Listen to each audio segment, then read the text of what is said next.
Tu avais demandé une chaise réservée, on te l'a réservée.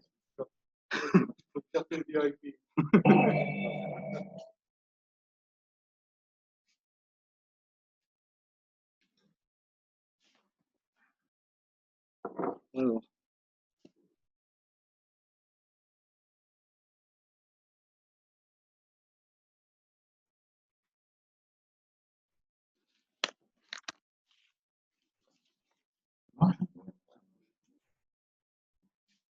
Bon, je vais prendre le micro et si vous avez à intervenir après, on fera aussi avec le micro. Pensez qu'on est en visio avec des gens qui peuvent assister de chez eux. Et donc, si on n'a pas le micro et le son assez fort, ils n'auront pas le retour de son qu'il faut pour ça.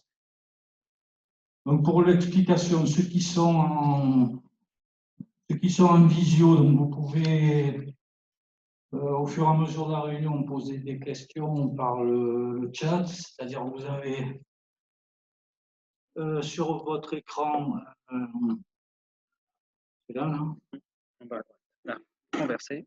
Voilà, en bas de l'écran, vous avez une touche converser, et après vous tapez votre texte, on vous répond si on l'a. Donc ces questions soit seront abordées en réunion, ou sinon on y répondra plus tard par écrit ou par mail. Donc pour tous, on a ouvert une boîte mail concernant le PLU qui s'appelle plu@espoirenverdun.fr, sur lequel on pourra échanger sur des questions concernant le PLU donc, tout le long de la concertation de l'élaboration du PLU. Donc on mettra en ligne, alors pour l'instant sur le site internet, mais on va peut-être au fur et à mesure, on va évoluer sur le site en fonction du volume des documents. On verra comment ça se passe pour que vous puissiez avoir les documents en ligne au fur et à mesure qu'ils sont validés. Vous puissiez voir l'évolution des choses. Donc après, on reviendra sur d'autres réunions publiques plus tard au fur et à mesure de l'avancement. Bon, ce PLU, il a été engagé en 2019. C'est ça ? Oui, décembre, il y a un an. Voilà. Il y a en gros un an. Donc, il y a eu X réunions avec la municipalité précédente, et puis nous, on a continué derrière. Le PADD ou le premier jet de PADD a été débattu en conseil municipal en février 2020. Voilà.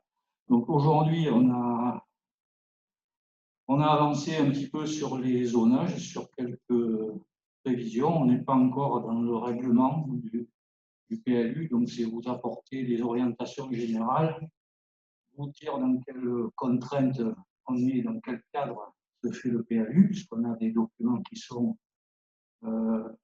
au-dessus de nous et dans lequel il faut qu'on soit dedans, hein, qui est le PPRN, le PRIF, le SCOT, etc.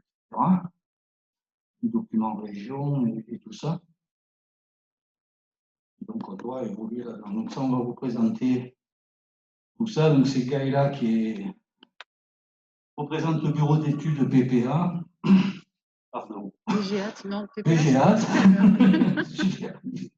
Voilà, qui est en charge de l'étude du PLU.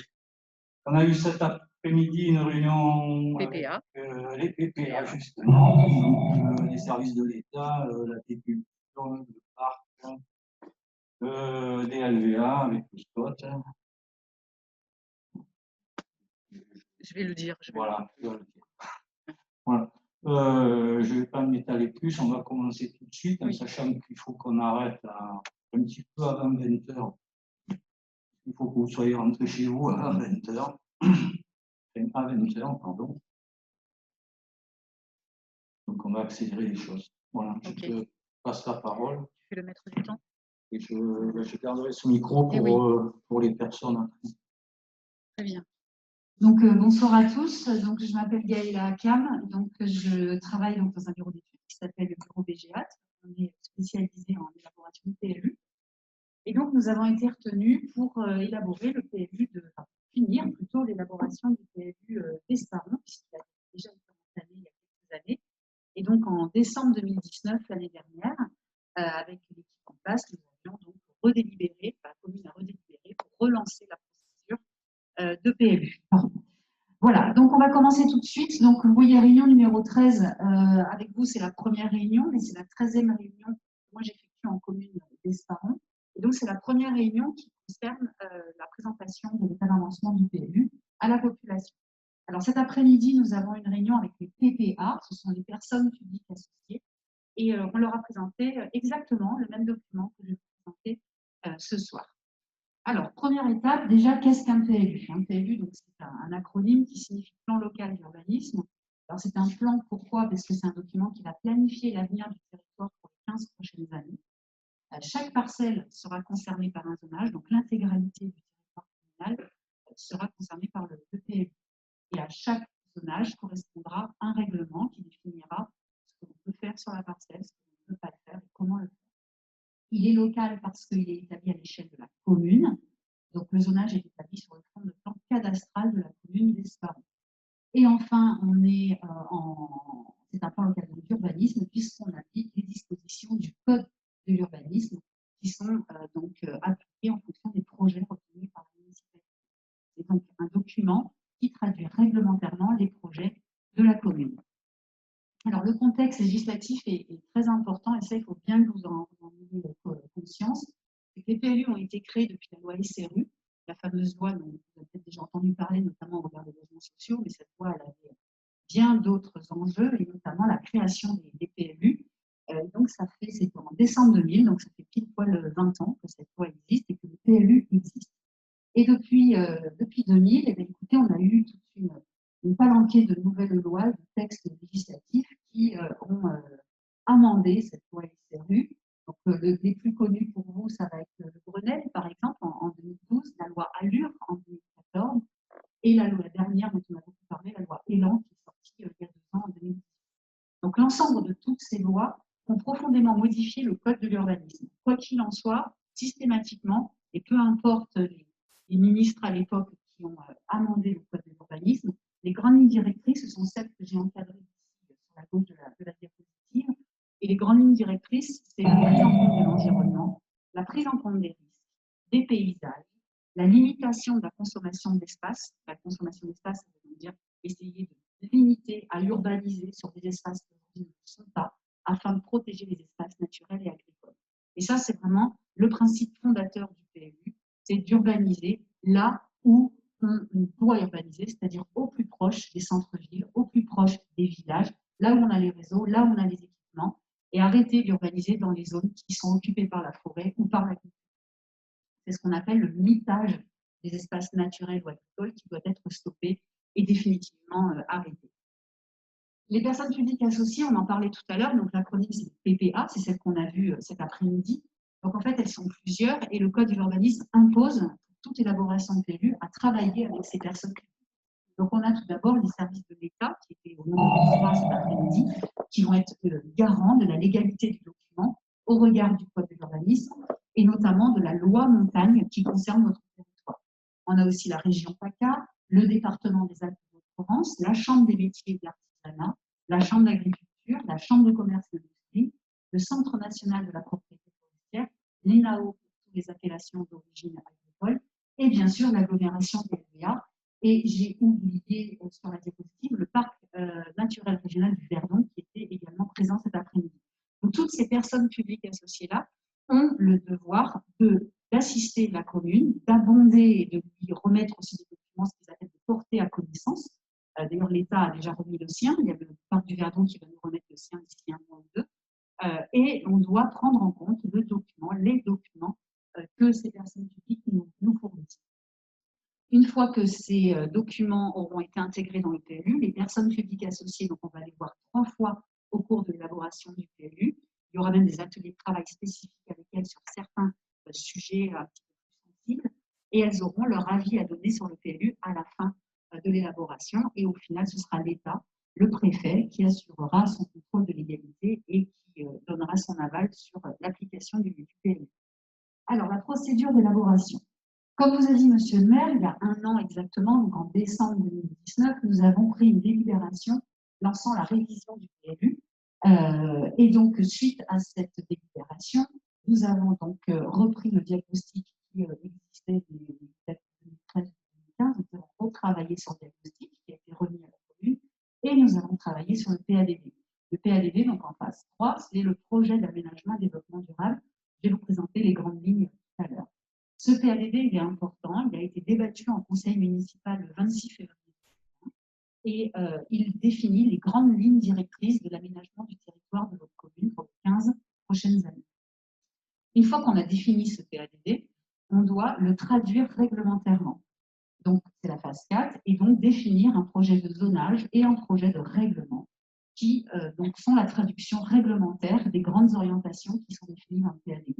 Une fois qu'on a terminé le zonage et le règlement, on est en phase 5, on passe dans les différentes commissions. Donc, on a fait le point tout à l'heure avec les services de l'État pour savoir combien de commissions nous devons effectuer. Et ensuite, en phase 6, le conseil municipal pourra arrêter par délibération le projet de PLU et tirer le bilan de la concertation.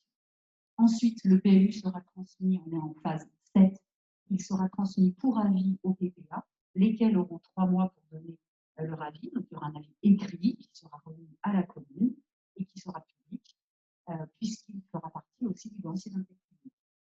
En phase 7, on a aussi 2 commissions à passer. Une commission qu'on appelle la CDPNAF, c'est la commission départementale de préservation des espaces naturels, agricoles et forestiers, pour voir justement comment le PLU lutte contre la consommation d'espace. Et il y aura aussi la saisine de la MRAE, c'est la mission régionale d'autorité environnementale, qui devra donner un avis sur la prise en compte de l'environnement dans le PLU. Enfin, en phase 8, on pourra lancer l'enquête publique. Donc là, vous serez informés, il y aura des affiches dans le village, il y aura un commissaire enquêteur en mairie, il y aura des annonces dans les journaux locaux. Et donc, vous pourrez donner votre avis sur le projet de PLU.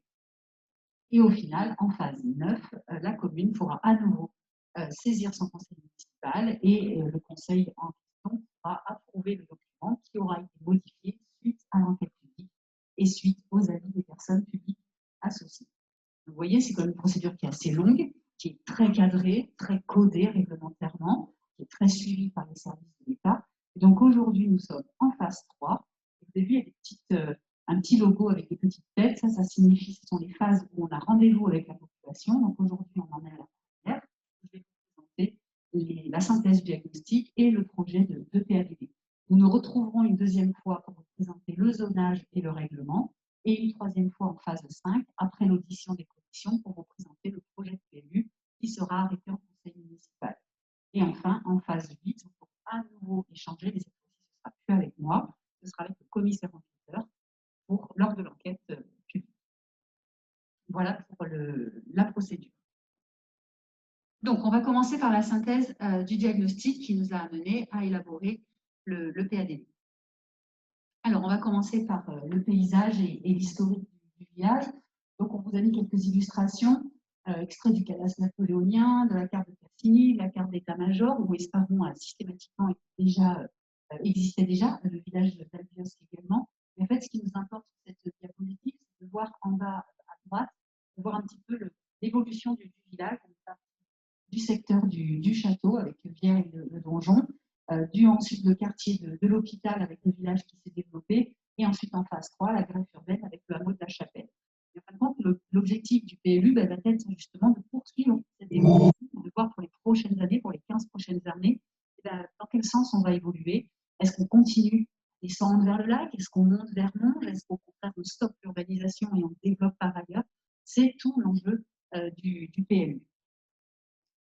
Donc, on a 2 unités paysagères. Donc, sur la carte qui est en haut à gauche, on voit qu'on a une ligne rose qui découpe le territoire d'Esparon en 2.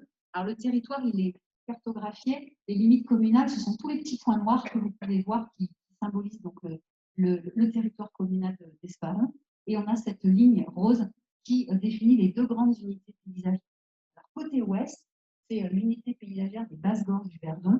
C'est là qu'on retrouve le lac, le village, qu'on a l'essentiel de tous les plateaux qui se jettent dans le lac, alors qu'à l'est, on est sur une unité paysagère qu'on appelle du plateau de Valençol, qui correspond exactement à cette grande unité agricole où on retrouve aussi le nord du territoire de Quinçon et les communes situées au nord-est d'Esparron. Donc là, on est plutôt sur des paysages avec des vallées, avec des grandes unités agricoles. On vous a mis quelques photos qui illustrent l'unité de l'Est, plus vallonnée et agricole. Et sur la droite, on a trouvé donc 2 photos historiques, une prise à la fin des années 50 et la seconde prise en 2018, où on voit donc l'emprise importante du lac d'Esparron, puisque dans les années 50, le lac n'existait pas encore, il a été mis en eau en 1967. Sur ces 2 unités paysagères, on a ici une planche cartographique, une planche photographique plutôt qui montre un petit peu les différentes unités paysagères que l'on a dans l'ouest autour du lac. Donc on a le village habité, on a aussi les quartiers naturels habités qui eux sont très boisés avec des grandes parcelles, des villas implantées au milieu des parcelles, assez difficiles d'accès, et surtout tout le lac avec une vue superbe sur les rives d'Esparron. Au bord du lac, on a plutôt c'est plus minéral, on a des espaces de stationnement, on a les postes de secours, on a les équipements touristiques, la boutique, les pontons, etc. Donc c'est là aussi c'est le cœur du village qui s'est déplacé en bordure du lac, notamment en saison estivale. On est vraiment sur un espace très fréquenté. On a aussi des beaux alignements de platanes en entrée de village et plusieurs cônes de vue. Par exemple, là, on en a un ici sur la diapo en bas au centre. Là, on a la flèche orange. Des rives du lac, on peut apercevoir le château. Alors ça, c'est important parce que ce château, qui est classé monument historique, je vous montrerai après sur une autre diapositive, fait que l'ensemble de ces futurs aménagements qu'il pourrait y avoir au bord du lac, et là où on a le stationnement et la base boutique, devront être compatibles avec les orientations de l'architecte des bâtiments de France. Justement, on a aussi le village d'Esparron qui lui, possède de grandes qualités architecturales, avec des couleurs ocre, avec les tuiles qui sont très importantes, notamment plus on monte en hauteur dans le village, on aperçoit les pentulés du village, qu'on soit côté château ou côté mairie. Donc l'importance de des pans de toiture, des coloris qui seront autorisés, parce que le règlement du PLU, c'est ça aussi, c'est l'aspect extérieur des constructions, la colorimétrie des volets, des menuiseries, quel type de tuiles on pourra employer. Aussi l'aspect, les façades, est-ce qu'elles devront être enduites ou en pierre apparente. Donc tout ça, ce sera écrit dans le règlement du PLU. Le PLU peut aussi être l'occasion, et ça on y est très attaché, à identifier également le patrimoine historique. Donc, ça ne consiste pas forcément à avoir un oratoire ou un puits qui pourra être identifié, mais ça peut être aussi des éléments de façade importants qui caractérisent l'unité architecturale du village. Donc, par exemple, des linteaux, des vieilles portes, des seuils, etc., qui peuvent être identifiés comme exemples à suivre pour les futures constructions. On a noté aussi qu'il y avait une importance du végétal dans le village, avec des treilles, des jardins, des courettes qui sont boisées, des façades aussi qui accueillent de la végétation. Et pas que, on a aussi des jardins dans le village qui présentent un intérêt intéressant, puisque ça participe au cadre de vie, aussi à la qualité du village qui est très végétal et minéral et végétal à la fois. Et donc, on a un outil dans le code de l'urbanisme qui nous permettrait de protéger ces jardins pour qu'ils puissent être maintenus. Donc, ces jolis jardins en terrasse et en restant.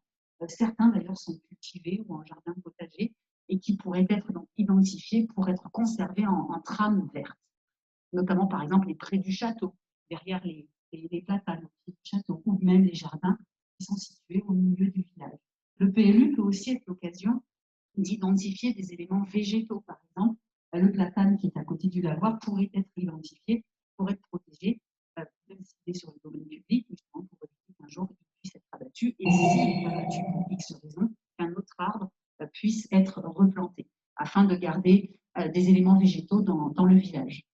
Alors tout à l'heure, je vous ai parlé du château. Ce château est classé au titre des monuments historiques. Et en fait, il fallait le préciser un petit peu. En fait, on a 3 éléments qui sont classés.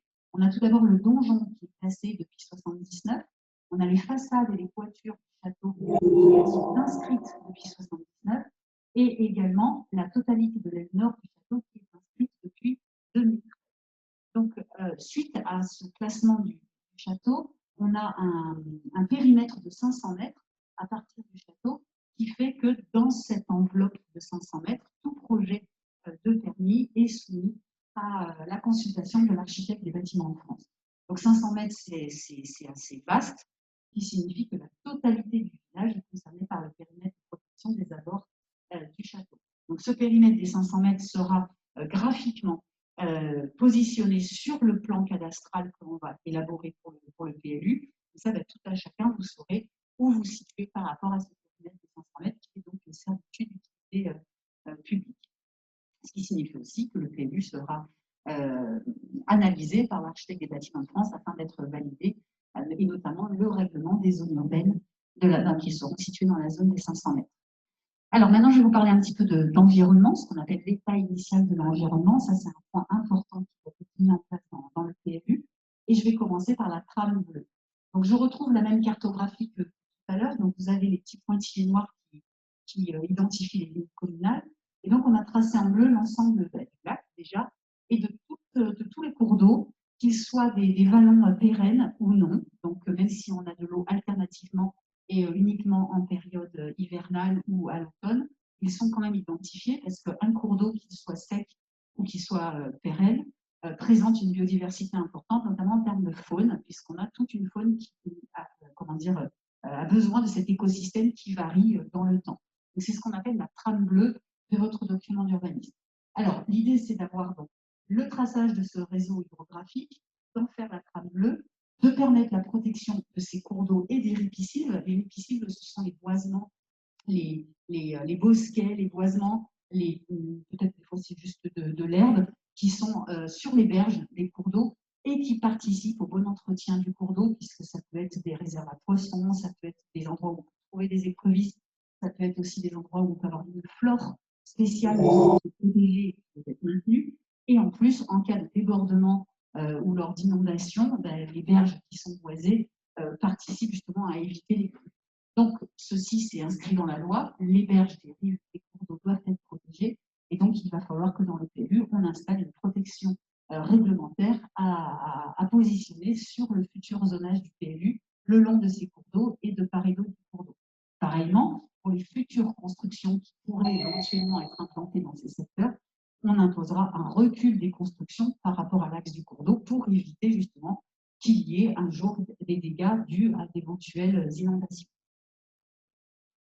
Autre point, après la trame bleue, la trame verte.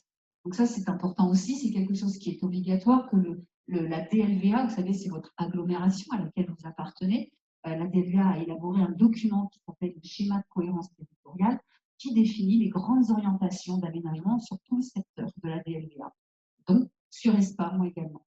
Et donc, la DLVA demande à ce qu'on affine la trame verte qu'elle-même avait déjà élaborée sur tout le secteur. Et donc, sur notre territoire, on a été aidé là par le Parc naturel régional du Verdon, qui a commencé à travailler sur une identification de haies, d'arbres isolés, d'alignements de cordons végétaux qui sont importants. Et donc, ils ont cartographié précisément sur tout le territoire d'Esparron. Donc là, la commune, elle est identifiée par la ligne blanche. Donc, tout le territoire dans la ligne blanche est la commune d'Esparron. Et le Parc du Verdon a identifié précisément plusieurs éléments des arbres isolés. Alors, d'après ce qu'elle nous a dit cet après-midi, parce qu'on a présenté la même cartographie, l'identification ne serait pas complète parce que vous voyez que sur la partie ouest, il n'y a aucune identification, alors qu'en fait, il y a aussi des arbres isolés, des haies, etc. Donc, ils vont nous transmettre la donnée pour qu'on puisse l'inscrire. Donc là, on voit bien qu'on a tout un réseau de trames vertes un petit peu est-ouest, alignés de façon parallèle et qui suivent comme ça des grands corridors qui traversent la commune. Et donc, ces éléments-là seront identifiés au PLU de façon à les protéger. Sur cette cartographie, on a aussi, vous voyez, des zones rouges qui sont les forêts anciennes. Et donc, ça, c'est un travail effectué par le Parc du Verdon qui a cartographié toutes les forêts anciennes sur l'ensemble du secteur du Parc naturel du Verdon.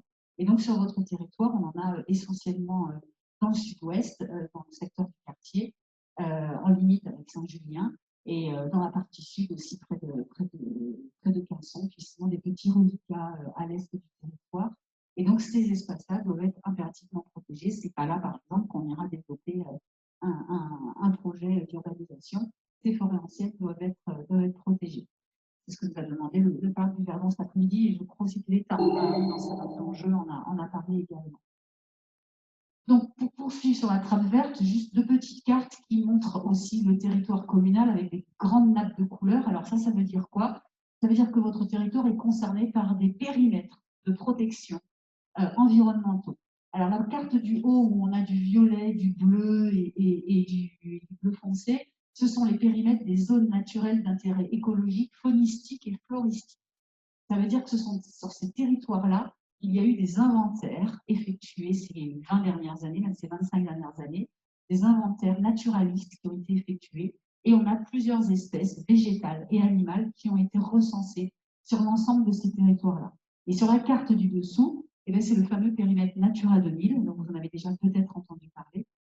Et donc, on voit bien que quasiment l'intégralité du territoire communal est concernée par Natura 2000. Et si on superpose les cartes du haut et la carte du bas, c'est 100% du territoire qui est concerné par au moins un périmètre environnemental. C'est ce qui fait que votre PLU devrait être soumis à évaluation environnementale et que dans tous les cas, l'urbanisation devrait être strictement limitée et même tout projet de construction, même en milieu agricole ou naturel. Alors, on a des secteurs qui sont très précis, qu'on appelle les secteurs sensibles. Donc, pour l'instant, on en a identifié 3. Et tout à l'heure, lors de la réunion PPA, on en a d'autres qui pourraient également être identifiés. Le premier, vous le voyez, c'est la grotte aux chauves-souris. Donc, en fait, c'est au sud d'Esparon. C'est en bordure des basses gorges du Verdon. Exactement dans la forêt domaniale d'Esparon. Et donc, ce petit secteur, c'est la carte en haut à droite en rouge, où on a un secteur très précis qui fait l'objet d'un arrêté préfectoral. On a une grotte aux chauves-souris qui est dans ce secteur-là. Et donc là, c'est un espace sanctuarisé qui devra être protégé. Deux autres secteurs sont à protéger. Ce sont ce qu'on appelle les zones humides, qui, elles, sont protégées et réglementées au niveau européen. Et donc, sur votre territoire, on en a 2 qui ont été identifiés par le parc du Verdon, au lieu-dit Chantabry et à Mazet. Vous voyez sur la carte en bas à gauche, on est au nord du territoire communal. Et sur ces 2 secteurs, on a 2 petites photos à côté qui identifient les 2 zones humides qui devront être sanctuarisées également, donc protégées dans le PLU. Donc au final, le fonctionnement écologique local, il est assez dense et complexe sur votre territoire. On a ces grands corridors est-ouest qui sont importants, qui traversent. Donc on a vraiment la trame bleue qui devrait être protégée. On a aussi tout un espace collinaire avec une mosaïque de milieux ouverts et de milieux forestiers. On a le secteur du quartier au sud du lac à proximité de Saint-Julien, qui lui aussi est une réserve de biodiversité. Et on a aussi, ce sont les flèches jaunes, ce qu'on appelle des corridors agricoles, donc des connexions dans les espaces agricoles qui traversent les frontières communales et qui rejoignent Quinçon, qui rejoignent les communes du Nord-Est, qui rejoignent les communes voisines et qui rejoignent jusqu'au plateau de Valençol. Et dans ces corridors agricoles, on a aussi des espèces végétales et surtout des espèces animales, notamment des oiseaux, qui ont besoin de ces vastes espaces agricoles pour prospérer. Et donc, une zone agricole est aussi une zone à enjeu écologique. Donc ça, c'est des éléments aussi qui doivent être protégés dans le PLU, et notamment les espaces agricoles. Alors, pas tant pour la biodiversité, c'est avant tout pour les agriculteurs et les exploitants, mais justement, conserver ces espaces ouverts et faire en sorte qu'ils continuent qu'ils soient toujours maintenus en activité agricole pour éviter la reforestation de ces espaces et conserver ces espaces ouverts. Ça, c'est extrêmement important. C'est pour ça que ces espaces seront identifiés et classés en zone agricole pour justement maintenir l'activité agricole et maintenir ces milieux ouverts. Ce qu'on a appelé la trame jaune sur la carte ci-contre.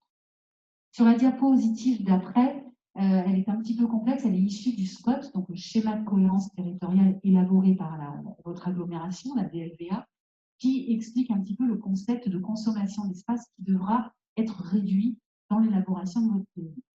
Alors sur la carte du haut, ce qu'on a fait, c'est qu'on a cartographié les modes d'occupation du sol de votre territoire. Donc, en bleu, vous avez les sols occupés par les cours d'eau. En vert, vous avez les sols occupés par la forêt ou les milieux naturels qui sont les plus importants puisqu'il y a plus de 2200 hectares. En jaune, ce sont les milieux qui sont occupés par un espace agricole cultivé ou une prairie, les milieux ouverts. Tout ça, ça a été fait à base de photographies aériennes. Et en rouge, ce sont les espaces qu'on va appeler artificialisés. Exemple, au nord, là vous avez les deux cercles noirs, ce sont les parcs solaires existants qui ont artificialisé les sols. Et partout, toutes les petites taches rouges que vous voyez sur la cartographie, ce sont les espaces où on a ou bien une route, des maisons, mais aussi de la voirie, des parkings, campings, et les quartiers entiers où on a des habitations. Donc là, on voit déjà sur cette carte-là que les espaces artificialisés sont quand même disséminés sur une large partie du territoire. Hein. On n'est pas concentré à un seul endroit, on a quand même beaucoup de petites taches rouges. Et c'est justement cette dissémination d'urbanisation qu'il va falloir stopper. En fait, concrètement, il ne faudrait pas que dans 20 ans, on refasse la même carte et qu'on ait encore plus de zones rouges. Là, on serait dans l'illégalité. Il faut limiter les espaces rouges et faire en sorte que les prochains espaces rouges soient autour des noyaux urbains existants que sont Albios et le village. Donc, on a déjà fait quelques calculs qui ont été présentés tout à l'heure au service de l'État. Et donc, il faudra comment dire, développer encore plus la limitation de la consommation d'espace et réduire notre empreinte en fait, sur l'environnement. Je vais aborder la partie socio-économie, puisqu'elle est importante, puisqu'une commune, elle est faite d'habitants. Les habitants vivent dans des habitations. Les habitations sont définies par des constructions qu'il va falloir développer ou au contraire ne pas développer grâce au PLU. Donc c'est important de parler de projection démographique. Aujourd'hui, vous voyez sur le petit tableau à droite, vous êtes 398 habitants d'après l'INSEE. Ces chiffres-là sont sortis en septembre 2020, mais concernent l'année 2017. C'est un peu complexe, mais c'est comme ça que fonctionne l'INSEE. Donc pour l'INSEE, vous êtes officiellement 398 habitants. Et on se rend compte que depuis les années 2010, depuis 10 ans environ, on est sur un déclin, on a une perte de population. Alors que dans les années, on va dire, de 1970 aux années 2000, au contraire, on avait un regain de population, on avait une commune qui était attractive avec des gens qui voulaient s'installer. Mais depuis 10 ans, on est en perte de population. Donc du coup, sur la projection démographique, on doit se plier, si vous voulez, aux recommandations du SCOT. Une commune ne peut plus décider aujourd'hui du nombre d'habitants qu'elle souhaite pour l'avenir, puisque il faut que le nombre d'habitants soit cohérent avec les capacités de la ressource en eau. Comme le disaient les services de l'État tout à l'heure, pour tout nouvel habitant qui viendra s'installer au village ou à Esparon, il faut qu'on puisse lui apporter l'eau, il faut qu'on puisse lui apporter l'assainissement. D'accord ? Donc, il faut que ce soit cohérent avec les capacités d'accueil de vos équipements. Et ensuite, on a la DLVA qui gère aussi tout ça et qui a fait une répartition de toutes les communes de l'agglomération. Pour notre commune d'Esparon, l'objectif, c'est de faire un PLU pour développer des zones constructives dans lesquelles il y aura des maisons et pour lesquelles il y aura des nouveaux habitants. C'est pour ça que l'enjeu démographique est extrêmement important. Ce que nous, on a proposé cet après-midi, c'était cet objectif-là. Il faut que l'on travaille sur un PLU pour les 15 prochaines années. Nous sommes, c'est la case jaune en bas, 398 habitants. Notre objectif est d'arriver à 459 habitants dans 15 ans, soit 61 habitants supplémentaires. Cette hypothèse démographique-là, elle correspond à une variation annuelle moyenne, le petit chiffre que vous voyez en haut à gauche là, de 0,96%, qui était préconisé par le SCOT, par la DLVA. Mais l'État a rappelé tout à l'heure qu'il faudrait que c'était trop ambitieux et qu'il faudrait baisser ce plafond, baisser la jauge. L'État nous propose un taux de variation annuelle moyen autour de 0,6%, puisque c'est le taux constaté dans notre région qu'ils appellent le secteur bas-alpin.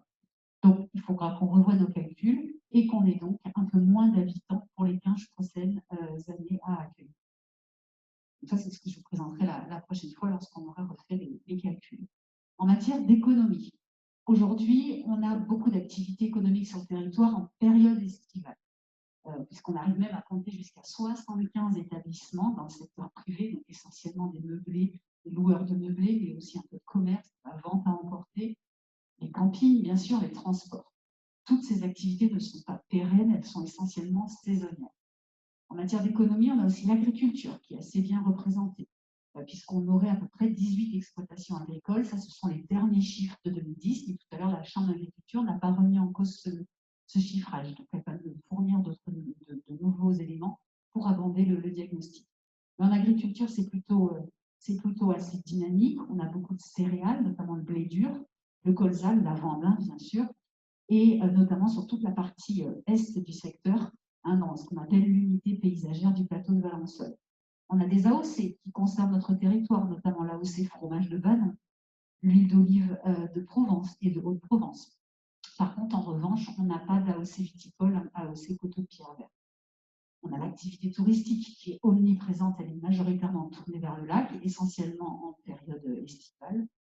Et donc, il faut aussi qu'on protège les rives du lac, et donc il faut que l'on ait une réflexion sur les équipements existants, et notamment sur le secteur portuaire. Donc ça, je vais vous expliquer quel est notre projet.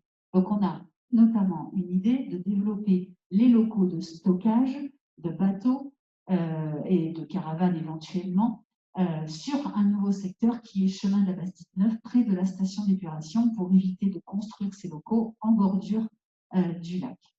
Et enfin, en matière d'hébergement touristique, nous avons donc 7 campings qui ont été recensés et qu'il va falloir traduire sur le zonage du PLU. Donc ça, c'est un point important parce qu'un camping aujourd'hui, pour pouvoir déposer un permis, se développer, il faut qu'il soit compatible avec le document d'urbanisme. Donc il faut créer un zonage au PLU, d'accord, comme il y a un zonage pour le village, un zonage pour Albios, un zonage pour la zone portuaire. Il faudra qu'il y ait un zonage pour chacun des campings. Et le règlement listera ce qui sera autorisé et interdit pour chacun des campings. Donc ça, c'est un point important que je vais vous présenter. Alors, notamment en matière de capacité d'accueil, on a fait le calcul camping par camping, résidence secondaire, gîte, chambre d'hôtes. D'après les infos qu'on a pu trouver, on arrive à une capacité d'accueil de 2636 lits, en fait, donc nombre de personnes qui peuvent être accueillies chaque année en période estivale. Donc c'est quand même énorme, c'est pour ça que votre population elle est quasiment multipliée par 10 en été. Alors voici les premiers projets de zonage qu'on a présentés tout à l'heure au service de l'État. Et donc pour ceux qui reconnaissent, le secteur de la Bastide-Neuve qui est ici, ou donc il est sur la partie est de mon territoire, hein, vous avez le village qui est classé en zone UA. Et on laisse le prix du château, on prend la petite route départementale, on ne file pas vers Quinson, mais on redescend vers la Bastide-Neuve.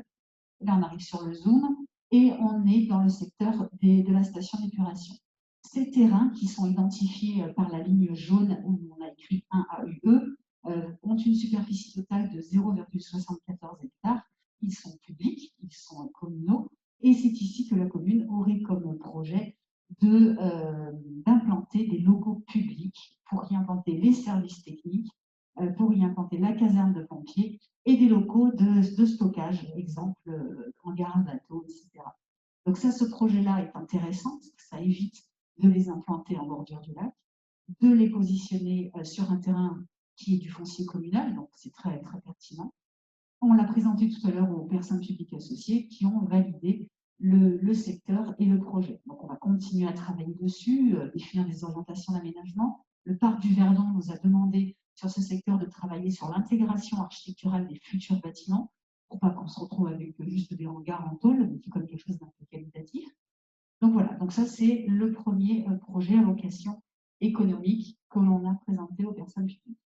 Le deuxième, là si vous vous retrouvez bien, on est en bordure du lac, il s'agit de la zone portuaire.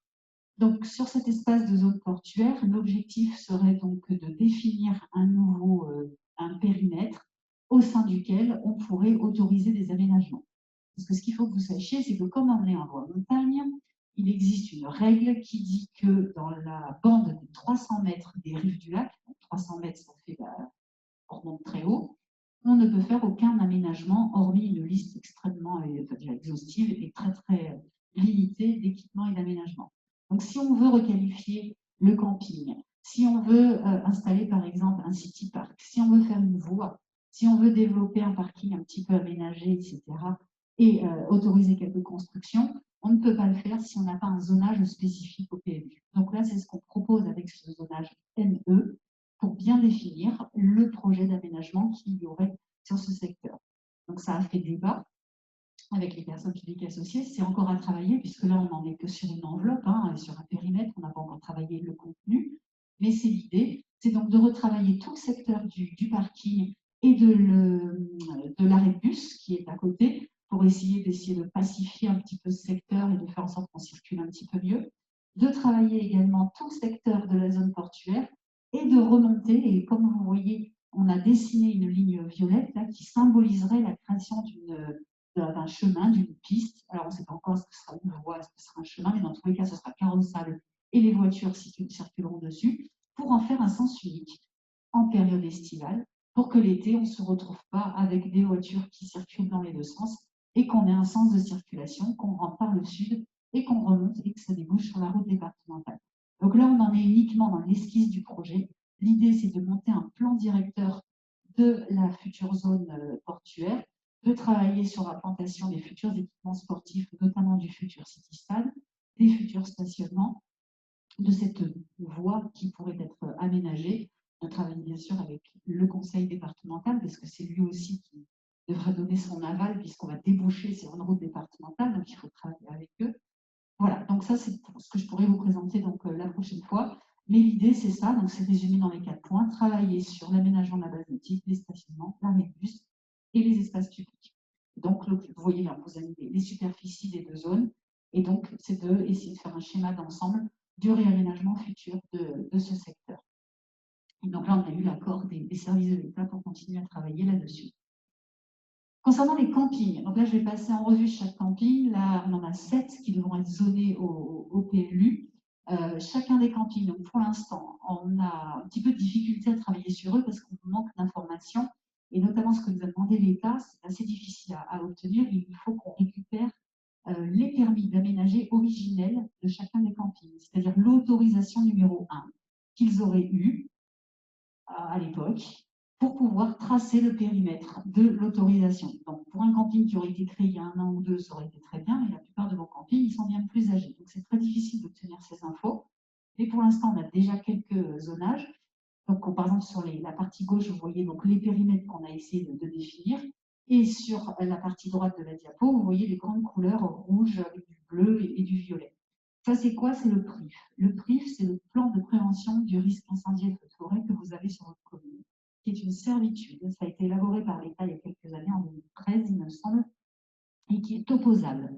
Ça veut dire que ce document, il s'impose au PLU, d'accord? Et si on est en zone rouge, on ne peut pas développer, que ce soit de la constructibilité ou un aménagement de camping.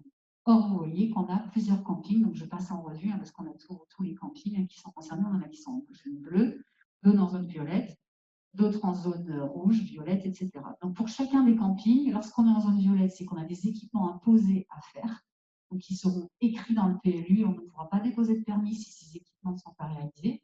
Si on est en zone bleue, on peut développer le camping. Si on est en zone rouge, on ne peut pas développer le camping. C'est clair, c'est net, c'est le risque incendie.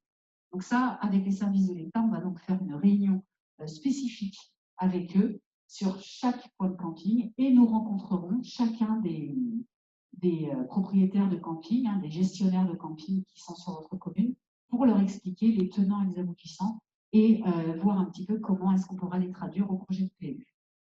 Je poursuis sur la production de logements. Sur votre territoire, nous avons essentiellement des résidences secondaires, que j'ai appelées RS, d'accord, pour 61,9%. Les résidences principales, RP, vous en avez pour 32%, donc il y a moins de construction à destination de logements en résidence principale que de meublés de résidences secondaires. Et vous avez aussi des logements vacants pour 6%, ce qui fait 40. Et donc, avec M. le maire, on conteste un peu ces chiffres. On en a parlé tout à l'heure avec les services de l'État, puisque ce sont les chiffres donnés par l'INSEE. Et donc, on n'a pas accès au pointage. Il y a 40 éventuellement logements vacants, mais où sont-ils? On ne sait pas. Donc, on a demandé à l'AGLO, DLVA et à l'État de faire le point aussi là-dessus pour voir un petit peu avec eux combien de logements vacants réellement il y aurait dans le village. Ce qui est important, c'est le rythme des permis de construire ces dernières années. Et donc, on voit que depuis 2013, on n'a pas de nouvelles constructions. Évidemment, vous n'avez pas de document d'urbanisme. Donc, sans document d'urbanisme, vous ne pouvez plus déposer de permis. C'est pour ça que le PLU que nous sommes en train d'élaborer, on a quand même une petite épée de Damoclès, mais presque, il faut y aller, il faut le faire, il faut que vous ayez un document d'urbanisme pour que vous puissiez développer votre territoire. Alors, ce qui est important, c'est le tableau du milieu. Tout à l'heure, je vous ai expliqué qu'en appliquant les objectifs de la DLVA, on pourrait accueillir jusqu'à 61 personnes. Ce chiffre-là, je le corrèle avec votre taux de cohabitation et ça me donne le nombre de logements autorisés. Moi, j'arrivais dans mon projet à 32 logements autorisés en résidence principale, plus les résidences secondaires en appliquant un taux. Bon, je pourrais vous expliquer ça en détail.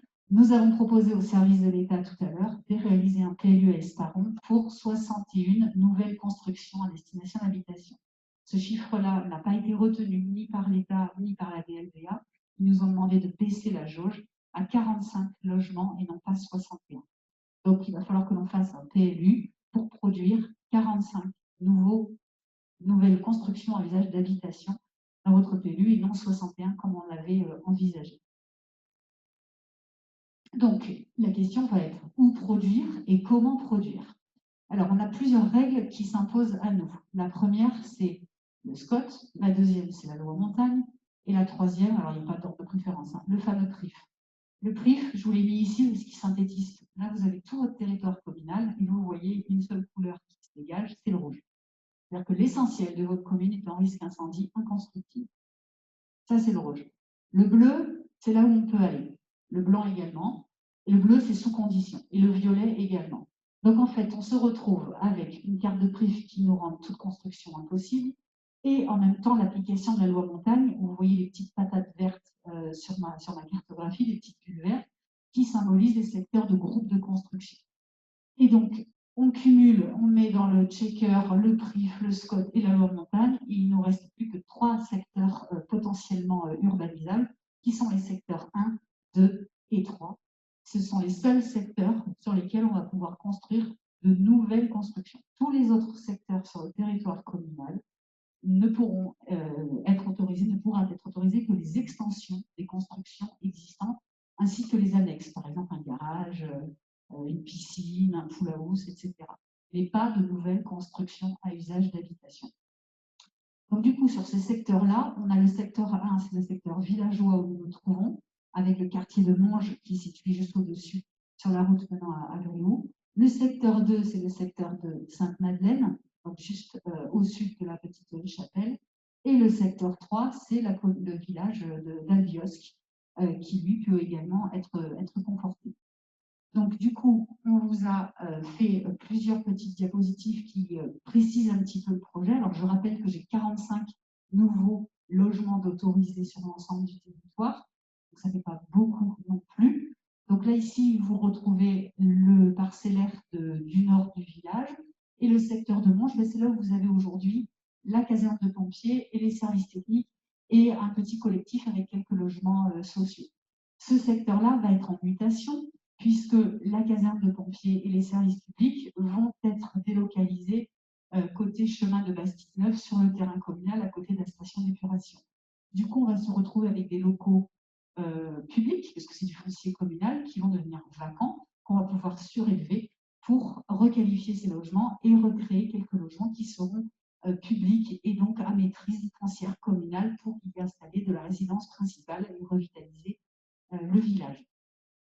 Derrière, puisqu'on voit qu'on a quelques espaces sur les terrains qui sont vides, donc ici jusqu'au nord, là, on a donc, bon, même si la topographie n'est pas aisée, l'idée c'est de pouvoir développer un petit projet de greffe urbaine avec quelques nouvelles constructions à vocation d'habitation. Donc, je vais vous montrer un petit peu le point de vue. Là, on est côté château et on voit moins, c'est la petite flèche jaune que vous voyez en face.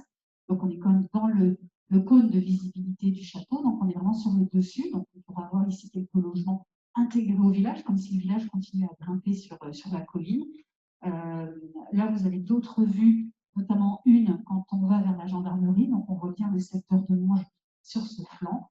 Et ici, on est chemin de la Tuilière, donc juste derrière le château. Et donc, on voit le secteur urbanisé serait au-dessus du chemin des Fourches sur la partie gauche.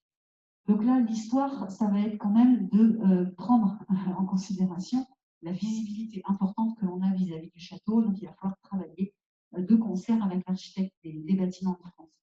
Donc là, sur le secteur, on vous a mis quelques photos en bas qui montrent l'existant. Donc, on aura toute cette frange bâtie qui va être requalifiée, surélevée pour y développer du commerce en rez-de-chaussée, par exemple, ou des services publics, et à l'étage, des nouveaux étages où il y aurait des logements. Et dans la partie arrière, donc là, vous avez quelques photos du terrain qu'on a fait, ce seraient donc les secteurs où pourrait être implantée une greffe villageoise avec des maisons qui suivraient la topographie du site. Deuxième secteur, c'est le secteur de Sainte-Madeleine. Donc là, on est à l'entrée du village. Il y a quelque chose qui s'est... Non, voilà. On est à côté du village, donc on a le bel alignement de platanes dans l'entrée du village ici. Le secteur des prés du château resterait inconstructible et agricole. C'est une interface paysagère extrêmement importante qu'il faut conserver telle quelle. Ici, on a la chapelle. Et donc, l'idée, c'est d'avoir le quartier de Madeleine qui est là, sur les terrains qui sont délimités en jaune, d'avoir sur ces parcelles-là quelques constructions à usage d'habitation regroupées de type hameau. Donc, on aurait une densité plus importante que celle-ci. Hein. Ce ne serait pas pour faire 2 maisons, mais pour en faire, alors on pourra qu'on recalcule, mais au moins 5, peut-être 6, 7. Ici, il faudrait qu'on ait un petit espace avec une voirie et un projet d'urbanisation sur ce secteur-là.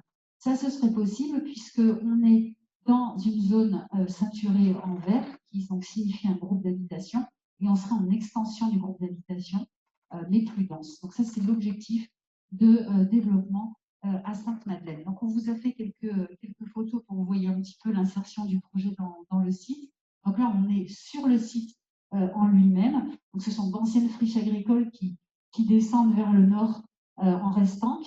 On a une vue sur le village et sur Monge, mais on n'a pas de vue sur le château. Là, on n'est pas du tout en co-visibilité puisqu'on a un écran végétal sur la gauche qui empêche toute perception.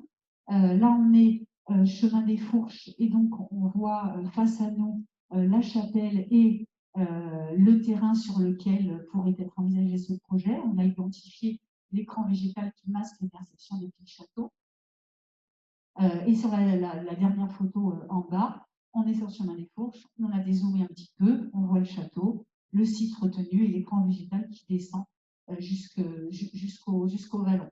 Donc là, ce secteur-là a été retenu, on l'a fait le plus étroit possible. Alors, je ne sais plus combien d'hectares il fait, je crois qu'on l'a pas dit. Non, je ne sais plus combien d'hectares il fait. Mais donc, l'idée, c'était d'avoir un secteur le plus restreint, le plus petit possible pour éviter d'urbaniser dans la zone agricole au sud. Et enfin, le troisième site retenu pour développer l'urbanisation, c'est Albiosque, qui possède finalement peut-être les terrains les plus conséquents pour pouvoir développer l'urbanisation. Alors, on va réduire un petit peu puisque on avait proposé de 61 logements et l'État nous a demandé de descendre à 45. Donc, en fait, l'idée, c'était de développer sur du foncier public, puisqu'ici, on est sur du foncier public, de développer une place publique devant le presbytère et le cimetière, d'intégrer ici les éléments patrimoniaux qui sont intéressants, d'essayer de développer un projet commun, de conserver ici une petite bande urbanisable pour développer quelques constructions. Sur tous ces terrains-là, alors peut-être qu'on n'ira pas jusqu'au bout, on va réduire la zone constructive et d'avoir juste une bande ici en front de rue, et travailler éventuellement aussi sur les espaces aujourd'hui qui ne sont pas encore bâtis, enfin du moins autoriser la constructibilité, puisque le PLU n'impose rien, il définit juste des règles. Et donc du coup, la zone constructive d'Albiosque serait donc les pointillés jaunes qui seront identifiés ici, afin d'encadrer le développement du village et un petit peu finir son urbanisation, parce qu'Albiosque, c'est pas fini. On a des constructions, mais pas partout. Et donc l'idée, c'est de finir, de créer un effet de rue et d'avoir un vrai petit village regroupé et clairement défini. Donc l'ensemble de ces trois pôles, Monge, le village évidemment, qui reste constructible, Sainte-Anne, Madeleine et Albiosque seraient donc les nouveaux réservoirs d'urbanisation. Donc là, quelques photos d'Albiosque, notamment pris de la départementale quand on file à Quinçon. Donc voilà, on a mis une petite flèche jaune qui identifie le site retenu pour développer l'urbanisation. Donc au final, le PADD comprend donc 3 grandes orientations. Là, je suis allée vraiment dans le détail. Donc les 3 grandes orientations, donc ça, vous pourrez retrouver le PADD en commune. On a tout d'abord les caractéristiques paysagères, patrimoniales de la commune et environnementales. L'attractivité démographique, donc même si elle est très mesurée et modérée, puisque l'idée, c'est de pouvoir permettre à un PLU avec 45 constructions. Mais l'idée, c'est de quand même renforcer cette attractivité, vu qu'elle est en déclin, et d'essayer de la faire remonter un petit peu, remonter la courbe, et de miser sur un nouveau modèle économique. Donc, sans vous lire en détail, je reviens sur ce que je vous ai expliqué au début. Protéger la trame verte et bleue communale, ça va être prépondérant.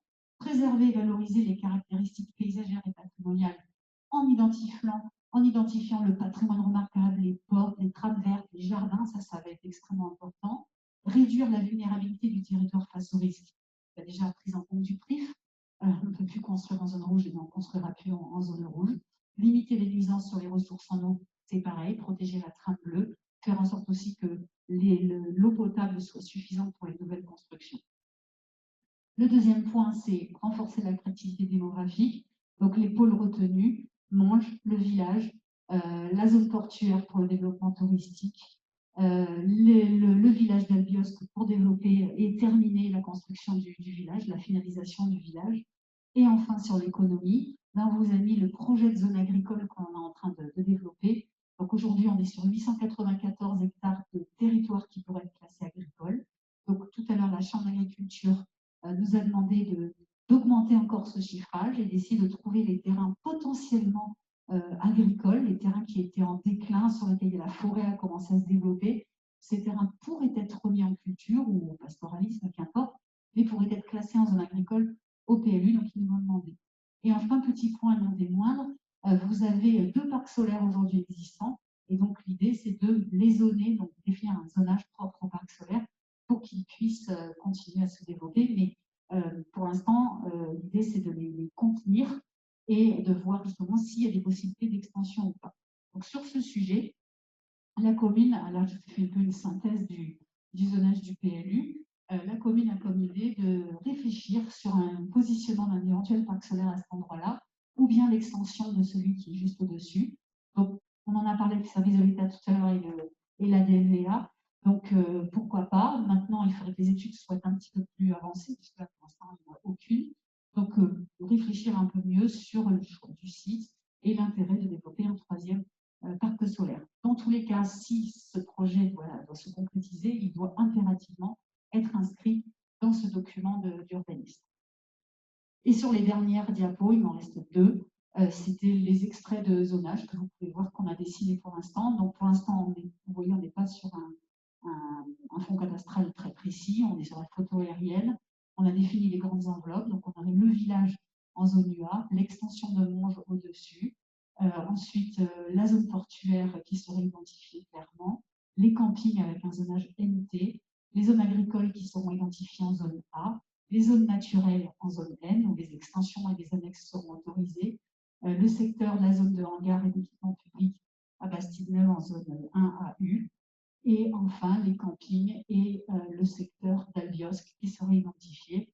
Et on avait terminé notre discussion avec les services de l'État sur un éventuel parc solaire à cet endroit-là, qui est donc à l'est du secteur d'Albiosque, mais on est encore en réflexion. Voilà, je vous ai présenté l'état d'avancement de nos études et donc je vous ai présenté le document intégral avec lequel on a débattu pendant près de 3 heures cet après-midi avec les services de l'État. Et ben voilà, écoutez, je peux répondre à vos questions et on peut revenir sur les diapositives si vous le souhaitez. Et on se retrouvera encore au minimum 2 fois pour 2 autres réunions. Merci bien.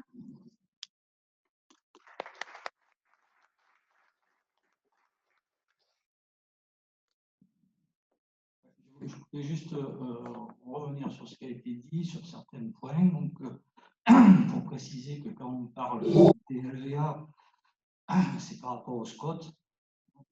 C'est pas la DLVA qui impose, le SCOT il est imposé par l'État, et comme l'État nous impose notre PLU et la manière dont on doit le faire. Avec une référence à l'échelle au-dessus qui est le schéma régional. Donc les contraintes qui nous arrivent de DLVA, elles sont déjà préparées en amont sur le schéma régional et puis elles nous retombent dessus à travers le schéma de territoire et puis après décliné sur notre PLU. Sur les quantités de logements, les nombres de personnes, on a discuté cet après-midi. Donc les chiffres qui ont été annoncés ce soir sont, on vous l'a dit, dans une marge haute. Il va falloir les diminuer un petit peu. Donc ce qui peut être amorcé en discussion par rapport au SCOT, c'est peut-être quelques variations et on pourrait prévoir dans les zones constructibles, comment dire, des zones qui pourraient être dégagées. C'est-à-dire qu'on peut prévoir des zones un peu plus grandes que les 45 logements autorisés, et en disant on fait des phases 1, des phases 2, et si on a une phase qui ne peut pas se faire, par exemple la phase 1 qui est la prioritaire, mais si elle ne peut pas se faire pour une raison ou pour une autre, problème de foncier, de propriétaire, etc., on peut la supprimer et passer à la 2 sans refaire un PLU, simplement en modifiant le PLU. Il fait gagner du temps à chaque fois. Donc, c'est des choses sur lesquelles on peut avancer. Le troisième point, c'était sur le photovoltaïque, cette zone-là, c'est juste aujourd'hui de l'amorcer et de voir si c'est faisable. C'est un terrain communal. Aujourd'hui, les parcs qui peuvent être faits ne sont autorisés plus que sur les terrains communaux. Ouais.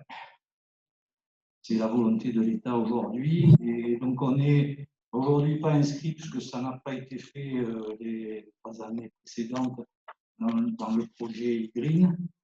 On va essayer de se rapprocher sur la deuxième vague e-green, donc d'avoir peut-être une possibilité d'avoir des facilités de faire un nouveau parc avec les revenus que ça nous donne sur notre commune. Pour ça, il va falloir en amont vérifier si c'est compatible paysagèrement, etc., environnemental, toutes ces études qui doivent être faites. Donc, c'est juste aujourd'hui, le point d'interrogation, il y est et il y reste. L'autre point que j'avais à soulever, c'était concernant la zone Bastide-Neuve. Donc, on avait dans l'ancien PLU une zone qui était la zone artisanale des Fourches tout en haut, qui a été donc aujourd'hui abandonnée parce qu'on a des difficultés d'appeler de créer une zone vraiment artisanale au terme artisanal dans le cadre du SCOT. Et puis la difficulté qu'on avait eue déjà pour la défendre et qu'il faut la redéfendre aujourd'hui. Donc ce qu'on veut, c'est gagner du temps, c'est d'avoir un PLU le plus vite possible et puis après l'amender, le modifier, essayer de faire avancer et pas se créer. On a déjà beaucoup de domaines sur lesquels il va falloir faire des études spécifiques, des autorisations spécifiques, notamment sur toutes les zones qu'on a définies, sur tous les campings. Donc c'est un travail énorme et beaucoup de temps. Donc on va essayer de se limiter à ce qui est faisable possible sans avoir des échanges trop longs d'autorisation. Donc ce qui est prévu sur cette zone Bastide-Neuve, qui aujourd'hui n'est pas un terrain communal, mais qui doit le devenir si on veut faire quelque chose. Donc ça serait une zone qui n'est pas une zone artisanale, qui est une zone de services, d'activités municipales et autres, mais dont la maîtrise doit être municipale pour ne pas être une zone artisanale. Donc, pouvoir déroger, cette zone n'est pas identifiée comme zone artisanale dans le SCOT, donc ça veut dire que si on veut la mettre, il faut que le SCOT soit révisé. Hein, on repart sur 5 ans. Voilà. Donc, cette zone-là, si elle devient communale et qu'on crée une zone communale avec des vocations de terrain, etc., on peut le faire sans que ce soit une zone artisanale et donc pouvoir l'inscrire dans le cadre du SCOT et ça marchera. Voilà, c'est quelques petites précisions. Donc, si vous avez des questions, je peux passer avec la sucette.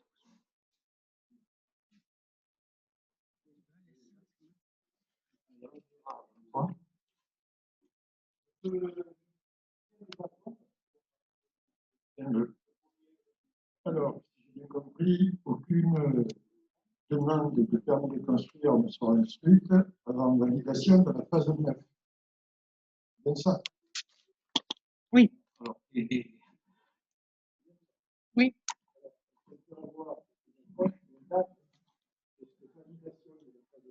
Oui. Alors, je ne sais pas si pour Zoom, ils ont entendu. Aujourd'hui, il y a des permis de construire qui peuvent être accordés dans le cadre du règlement d'aujourd'hui. C'est-à-dire qu'aujourd'hui, on est en RNU, on est avec les contraintes du prix, et donc il y a des zones aujourd'hui, notamment dans les villages, où on peut construire. un permis peut être accordé. Hein? Donc, sur les zones d'extension, aujourd'hui, du moment qu'on n'est plus en continuité du bâti, en continuité du village, ça ne rentre, c'est interdit par la loi montagne, donc on ne peut pas. Voilà. Donc, les extensions qui sont prévues, c'est pour ça qu'on fait un PLU, hein, c'est pour pouvoir déclarer donc, des zones, c'est pour ça qu'il y a toutes ces études, et de voir si on peut agrandir le village pour sortir de la contrainte de la loi montagne sur une certaine zone. Voilà. Et donc, l'étude PLU qu'on est en train de faire, le PLU ne rentrera en vigueur qu'une fois qu'il sera approuvé. Là, on voit jusqu'à la phase 9, c'est-à-dire la phase de délibération d'approbation du PLU. C'est à ce moment-là que le PLU deviendra opposable.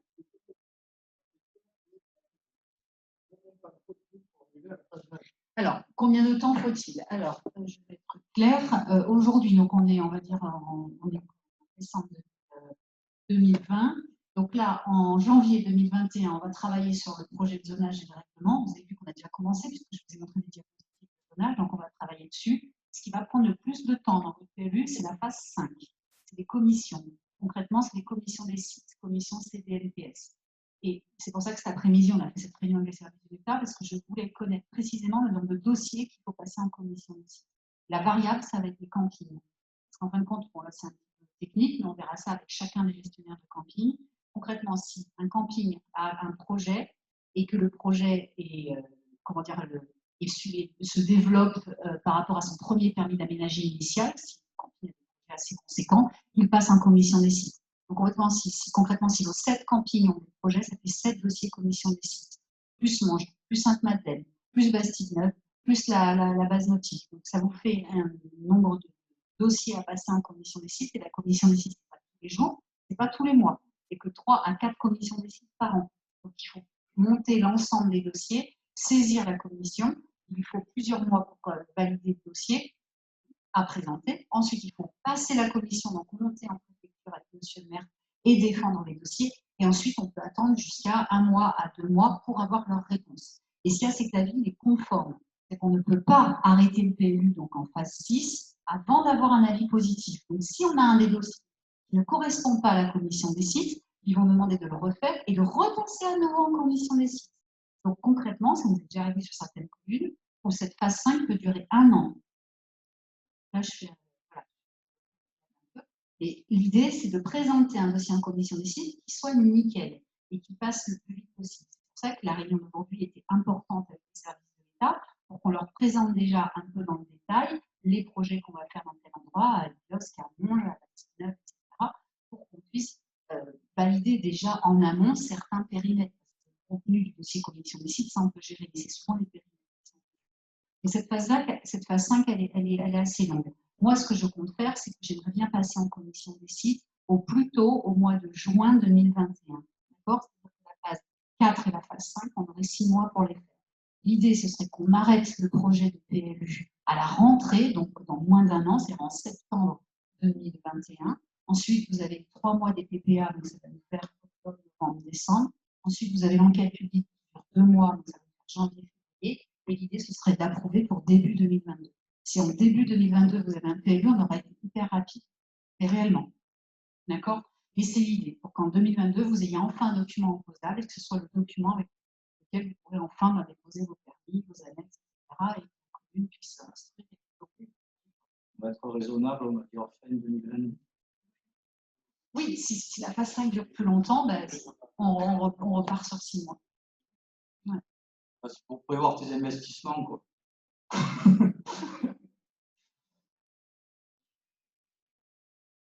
Oui.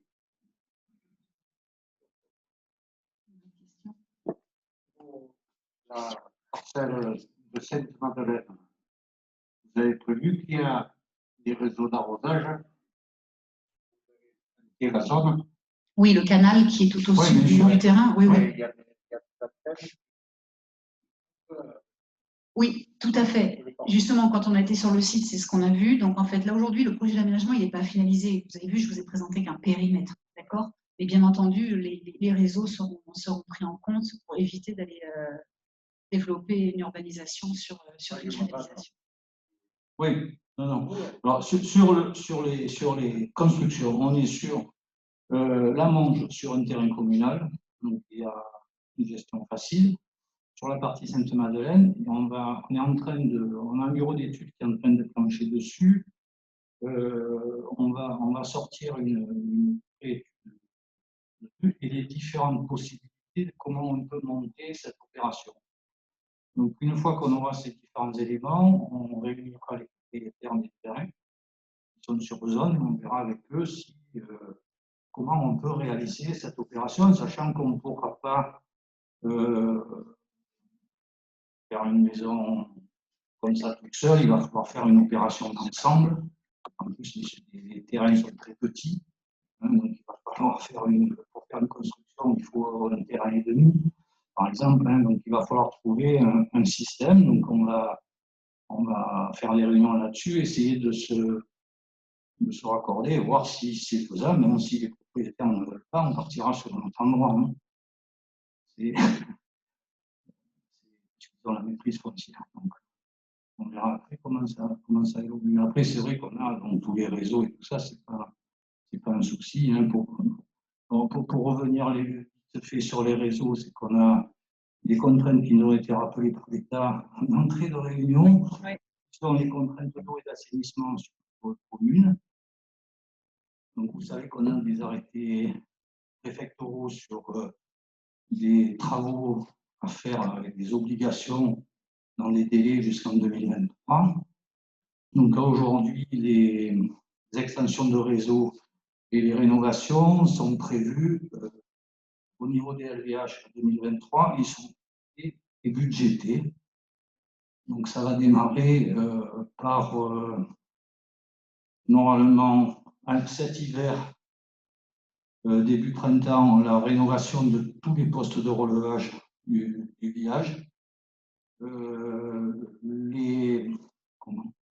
La mise en appel d'offres pour les travaux pour faire la tuilière, donc raccorder la tuilière et le camping du Soleil notamment, et toutes les habitations du secteur.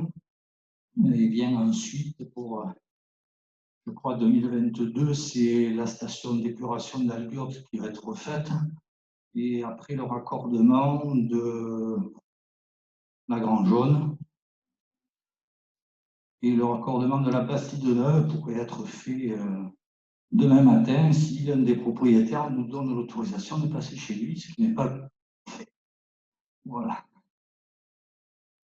Donc ça, c'est en avance. On nous a aussi alerté sur les quantités d'eau et que ce n'est pas possible sur notre territoire. Donc aujourd'hui, on a la ressource en eau qui est assez importante. Par contre, on a un petit problème de qualité qu'on a eu il y a 4-5 ans sur les pesticides.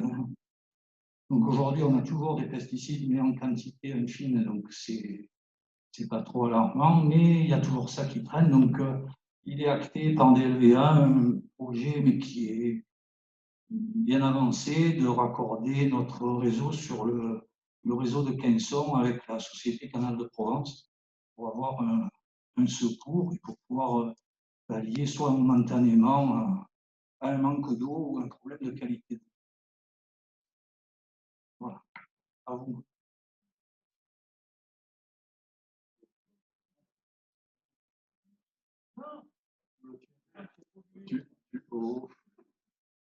J'espère que tu es en forme. Ça va. Je suis un peu essoufflé ce soir. Eh oui, c'est pas métal. C'est vrai. Bon, déjà, moi, je pense bravo pour le travail qui a été fait, qui a été présenté. Je trouve que c'est clair, précis, bien ordonné. Pour moi, c'est parfait. Ça, c'est pas la partie positive. Maintenant, donc, tu as déjà répondu. Bon, je me posais une question sur le projet de nouveau parc photovoltaïque. Tu as répondu en disant que vous pouvez faire que sur le terrain communaux. C'est ça. Mais est-ce qu'il y aurait des possibilités d'extension? Oui, je crois, autour des parcs existants. Oui, alors les parcs existants, ça peut être étendu. Le problème qu'on regardait, c'est notamment sur la gaz, c'est qu'on est dans des terres agricoles cultivées aujourd'hui et que ça va être très difficile de passer dessus. Hein, la contrainte, elle est là. Donc après, il va y avoir, sur les parcs photovoltaïques et le développement, je crois qu'il va, avec e-Green, il y a tout un programme qui se met en route. Donc il y a une grande étude qui va être faite à l'échelle des FPA sur les possibilités de parcs. Donc aujourd'hui, ça part sur les terrains ou les toitures communales, hein, qui sont publiques. Et après, s'il manque des surfaces, etc., ça sera ouvert sur des terrains privés. L'idée aujourd'hui, c'est que le programme e-Green rapporte à la collectivité en priorité plutôt qu'à des groupes internationaux.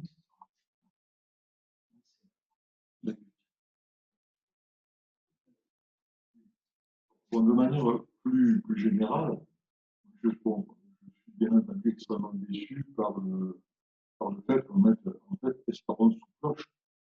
Il n'y a pas d'extension possible, il n'y a pas de développement économique. Adieu nos beaux rêves des années 2000. Adieu, c'est terminé. Il n'y a aucun développement économique. Le City Stade, c'est pas la peine, hein, il n'y aura pas de jeunes, il n'y aura plus de jeunes. C'est parti. Je veux dire, là, je suis assez atterré de voir ça. Bon, je comprends bien que le conseil municipal ne suffit plus qu'il organise à cause du code, à cause de ce qui a été mis en place. Moi, j'ai eu un petit peu d'expérience il y a quelques années. J'ai vu que c'était déjà assez contraignant. Mais il faudrait, je pense, quand même, qu'on vérifie bien que nous sommes dans les mêmes proportions, nous, à Esparon, de contraintes que les autres communes de DLVA. Tu vois ce que je veux dire, hein? Que l'on ne soit pas mais par rapport à d'autres. Si c'était le cas, là, il y aurait peut-être une marque de manœuvre. Voilà. Ça, c'est un point important. Bon, après, un peu plus en détail, qu'est-ce qui a présidé au fait que l'on veuille mettre de la caserne de pompiers, des bâtiments municipaux à la Rassineuve, ça me paraît un peu loin. Et on ne peut pas le mettre, par exemple, très communaux déjà qui sont dans l'ancienne part d'activité, qui sont achetés, quelques milliers de mètres carrés. Sur les contraintes du SCOT. Donc, à peine on a eu des discussions, Bruno Agostini était là, qui représentait le SCOT. Déjà, les services de l'État lui ont dit votre SCOT, il est trop ambitieux. À Esparon, vous êtes ici à 0,96. Sur le SCOT en général, c'était à peu près pareil, non? Oui. Le taux, ils leur ont dit votre taux est trop élevé. Exactement. Il va falloir le baisser. Donc, il faut revoir le SCOT. Oui. Oui, mais c'est le taux de 0,96 que je vous ai projeté. Voilà. C'est le taux du SCOT que je comptais du coup appliquer puisqu'il faut être compatible avec le SCOT. Et même, tout à l'heure, l'État nous a dit non, ce taux est trop élevé, le SCOT devra être révisé. Dans le secteur bas alpin dans lequel nous nous situons ici géographiquement, le taux doit être de 0,6 et pas de 0,9. Ça paraît, c'est de la comptabilité, mais ça change tout. Un taux de 0,6, ça veut dire que la croissance démographique doit être de 0,6, donc le nombre de construction doit être adaptée à cette croissance démographique. C'est pour ça qu'on arrive au chiffre de 45 logements, et même, ce sera peut-être même en dessous, mais on avait été 45 aujourd'hui. En fait, 0,96 exactement, c'est presque 1, si vous voulez. Le SCOT, en fait, le souci, c'est que le SCOT, il est sur toutes les communes de la DLVA, dont Manosque, Oraison, etc. Et donc, ils ont un taux de croissance, ils ont imposé, tous les SCOT font ça, en Provence-Verte, c'est pareil, enfin, les SCOT de France et Navarre ont un taux de croissance. Et le taux de croissance qui a été imposé par le SCOT, il date de 2017, 2018, 2017, on va dire, parce que le SCOT a été approuvé en 2018. Et déjà, à l'époque, ils avaient baissé un peu, ils étaient passés sous le seuil des 1%. En fait, en région PACA, on a accueilli trop de monde. Alors, pas Esparon, je sais bien. Mais en région PACA, il y a eu trop de croissance démographique, trop de constructibilité. Du coup, on a un développement de l'urbanisation qui a consommé trop d'espace. Et du coup, les services de l'État, mais pas de la région PACA, hein, ou les ministères, ont décidé de réduire, de couper les vannes. Donc, des schémas ont été élaborés et le schéma de la région PACA s'appelle le SRADET, qui a été validé en 2019 l'année dernière et qui a défini les taux de croissance pour le Vaucluse, pour les Alpes, pour le secteur bas alpin, pour le secteur Provence, pour le secteur Canois, Côte d'Azur, etc., le secteur marseillais. Ils ont découpé la région PACA les bassins de vie. Et nous, ici, à Esparon, on est dans le secteur bas alpin. Et chaque secteur a un taux de croissance. Et ici, le taux de croissance, il est de 0,6. En fait, il est élevé parce que dans le secteur canois, il est de 0,1. Dans le secteur marseillais, il est de 0,08. Donc, en fait, plusieurs secteurs qui sont déjà très urbanisés ont des taux de croissance extrêmement faibles. Nous, ici, on est à 0,6, ce qui est pour la région PACA honnêtement suffisant, parce que ce 0,6, il correspond à une petite croissance qui nous permet de 45 nouveaux logements d'ici 15 ans. Si on proposait un PLU qui proposerait 200 constructions d'ici 15 ans, on serait complètement hors les clous. Et qui nous dit aussi que ces constructions seraient réalistes, en fait? Est-ce qu'en effet, on aurait 200 permis dans les 15 ans? Certainement pas. Alors, 45, ça ne fait pas beaucoup, mais si déjà on y arrive, si dans 15 ans, il y a ces 45 constructions, peut-être que dans 15 ans, on sera sur un regain, la courbe démographique aura évolué, et peut-être que dans 15 ans, le SCOT aura été révisé, on pourra proposer un petit peu plus. Et ce qu'il faut bien se dire, c'est qu'à l'époque des POS, vous faisiez un document d'urbanisme ad vitam aeternam. C'était, il n'y avait pas de fin. D'accord? Vous ne savez pas, il y a vie constructive ou à vie inconstructible. Là, aujourd'hui, dans la nouvelle règle, on doit mettre une deadline. Le PLU, il est pour 15 ans. C'est-à-dire que dans 15 ans, il faudra faire feuille blanche et on pourra, mais même avant, il est maximum pour 15 ans. Parce que j'ai vu des PLU qu'on doit approuver et 2 ans après, ils étaient révisés. C'est maximum pour 15 ans. Donc là, il faut qu'on se fixe des objectifs, tels qu'ici, parc solaire, la site neuve, la zone portuaire, les logements. C'est pour 15 ans. Donc pendant 15 ans, vous pourrez ne rien faire, vous avez vos PLU et vous aurez vos permis. Si dans 5 ans, vous avez un nouveau projet ou des nouvelles, je ne sais rien, moi, green, un projet, une école qui vient s'installer, il vous faut des logements, vous révisez votre PLU et vous l'intégrez dedans. En fait, le rédacteur du code de l'urbanisme, depuis les années 2000, depuis la loi SRU, il a voulu booster un petit peu le monde de l'urbanisme pour que justement, il y ait des projets, que les communes modifient leurs documents régulièrement pour l'intégrer à un projet. En fait, c'est un petit peu un document de projet. Il y a un projet, je l'inscris dans le PLU. S'il n'y a pas de projet, je n'inscris rien. Mais je peux modifier et réviser quand je veux. Donc là, aujourd'hui, l'idée, c'est d'élaborer le premier PLU, parce qu'il en faut un à un moment donné, il faut qu'il y ait une base, puisqu'aujourd'hui, on n'a pas de document d'urbanisme, vu que vous êtes au règlement national. Donc, il vous faut votre socle, le premier PLU, et à partir de là, donc c'est pour ça qu'il faut être ambitieux, mais pas trop non plus, parce que plus on va mettre de projets dans ce PLU, déjà, c'est en 2022 qu'on va l'approuver, mais ce sera peut-être en 2026, 2029, et ça fait déjà 10 ans que vous travaillez dessus. Donc, à un moment donné, il vous faut ce document. Et donc, du coup, il vous faut ce document, identifier les campings, identifier les zones. Aujourd'hui, c'est 45 logements, ben, on va faire avec, on va faire le PLU pour 45 logements, mais vous pourrez toujours le modifier, le réviser dans les années à venir, puisque la deadline, c'est 15 ans. Oui, ce qu'il faut voir dans l'évolution par rapport au passé, c'est qu'aujourd'hui, on construit un PLU et on détermine le nombre de logements et des zones constructibles, et le but, c'est de les faire. Ce n'est pas de dire on a acquis 45 logements, et puis dans 20 ans, on en a encore 45, mais si on ne les fait pas, ça ne sert à rien. Donc le but, c'est de définir des zones sur lesquelles on va pouvoir faire, et il faut aussi comme ça créer et faire. Et après, on pourra, s'il y a des zones là aujourd'hui, je vous ai dit à peine sur lesquelles ça ne pourra pas se faire, où on pourra faire la moitié, par exemple, ben, il faudra réviser le PLU et partir sur autre chose. Il faut c'est coller le plus possible à la réalité et on n'est pas sur un truc de dire aujourd'hui je valide un terrain constructible et il sera constructible pour mes petits-enfants. Ça, c'est terminé depuis longtemps. Aujourd'hui, on peut terminer un terrain constructible. Aujourd'hui, dans 5 ans, on peut ne plus l'être. Donc, voilà. On colle aux choses. Alors après, sur les nombres ou les quantités d'extension, c'est un peu ce que tu as expliqué, hein, mais on est très, très, très contraint. Alors, les analyses des courbes, c'est de dire, on a vu à Esparon que ça stagnait, ça descendait légèrement. C'est la tendance aussi sur la région. C'est pour ça qu'on n'envisage pas, il n'est pas envisagé de faire des extensions très grandes, puisque dans les projections, c'est pas ce qui va se réaliser.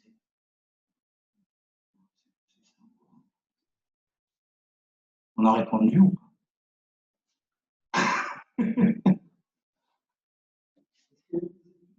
Attends, je passe le micro parce que il y a des gens chez eux, tranquilles, en train de boire l'apéro, qui nous écoutent. Est-ce qu'il y a eu des études de fait sur des jeunes restaurants, des enfants non restaurés, qui ne souhaitent pas avoir un logement, pouvoir construire, pouvoir avoir un. Est-ce que ça a été pris en compte? Sur oui, c'est une des questions qui nous préoccupe, hein, c'est l'installation de jeunes sur la commune. Moi, quand je vois nos jeunes qui partent à côté, parce que ici, il ne faut rien, hein, on a deux choses. On a les possibilités de construction qui sont limitées, et puis on a le prix du foncier ou le prix des maisons qui ne sont pas en adéquation avec la réalité des choses, parce que ça dépend du tourisme et d'une valeur touristique. Hein. Voilà. Donc l'idée, c'est que, notamment avec la zone des Monges, qui est une propriété communale, donc on n'a pas de foncier à acquérir, et là on va peut-être pouvoir faire des choses avec des prix abordables et avec, c'est nous qui allons déterminer à qui on va le vendre, donc peut-être orienter un peu les choses. Donc l'idée elle est là. Après sur le privé, on n'a pas la main, on ne peut rien faire. Hein. Mais c'est l'intérêt d'avoir ce lotissement. Après, je ne sais pas, je dis Sainte-Madeleine, ça peut aussi peut-être devenir un projet communal aussi, et que la municipalité achète ces terrains et refasse cette opération aussi. Hein, tout est ouvert. Micro. Micro. À une certaine époque, je ne sais pas laquelle, on m'a expliqué que c'était là l'origine des cartons. Ouais, les cochonneries offraient aux épargnés. Je ne sais pas, je pense qu'après, il y a eu, quand on prend l'origine de ces choses-là, c'était plutôt des terres qui étaient distribuées aux personnes qui n'en avaient pas, puisque les terres appartenaient aux seigneurs. Donc c'était un peu ça, je crois que chacun avait un peu son lot pour faire son bois et se chauffer. On a changé d'époque, ça s'est fait comme ça. Donc aujourd'hui, si on veut pouvoir agir sur un prix du logement, il faut qu'on en ait la maîtrise. Donc après, c'est une question de volonté communale de trouver des subventions, des aides, et puis de se dire, nous on le fait pour une certaine type de population, etc.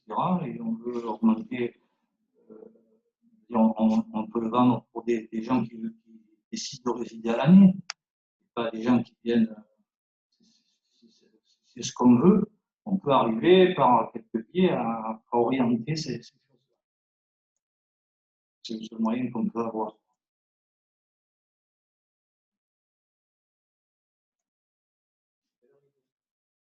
– 19h25. Il nous reste 20 minutes. Dans la distance où vous habitez.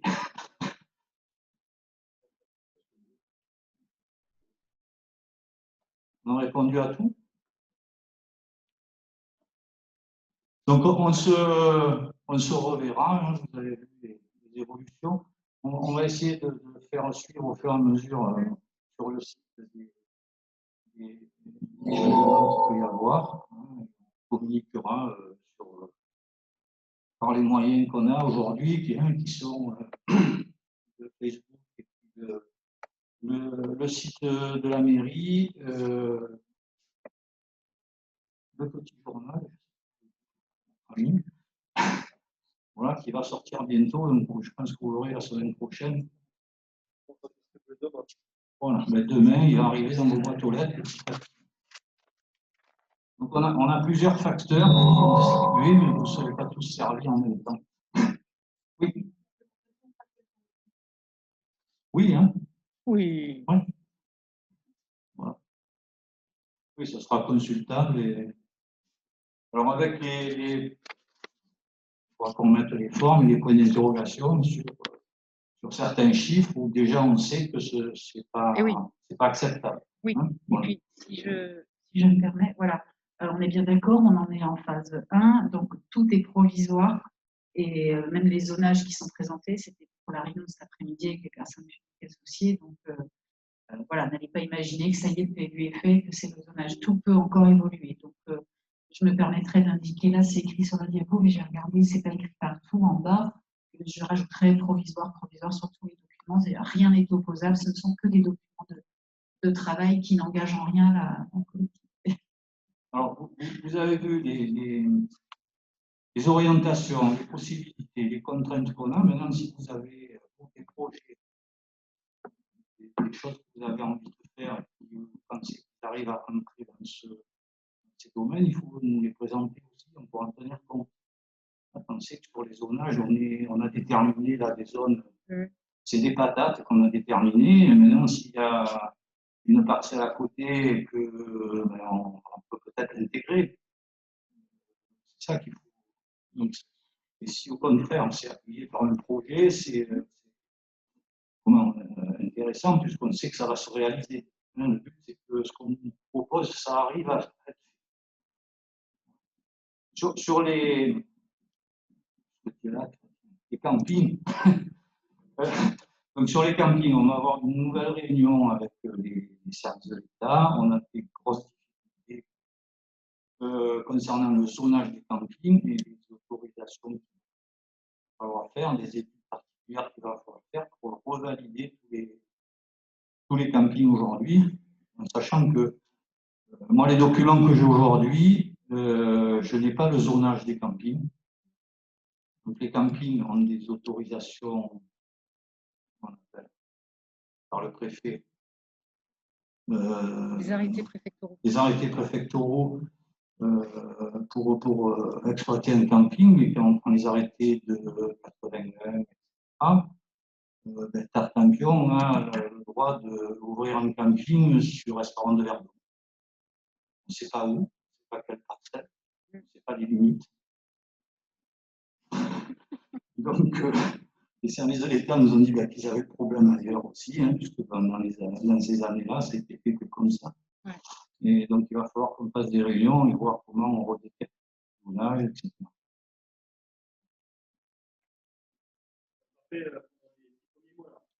Oui. Oui. Je pense que ça va être compliqué. Alors après, ça dépend des endroits. Quand on n'est pas en zone rouge, quand on est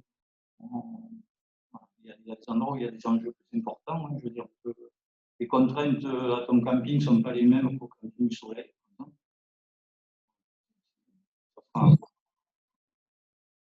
Ou au camping du lac, par exemple. Voilà. D'autres questions, non? En clôture?